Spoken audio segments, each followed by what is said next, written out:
Be sure to read and follow the safety guidelines to protect your computer from potential damage and ensure your personal safety.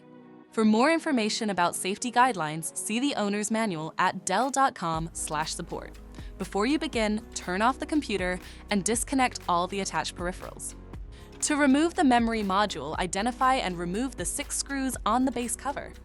Loosen the 2 screws at the back of the cover and pry the cover away from the recess points near the hinges.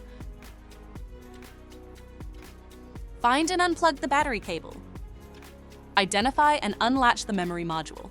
Grasp the module by the edges to remove it from the system. To reinstall the memory module, relatch it to the system. Plug in the battery cable. Secure the base cover with the 8 screws. For more information about your Dell system, visit dell.com/support.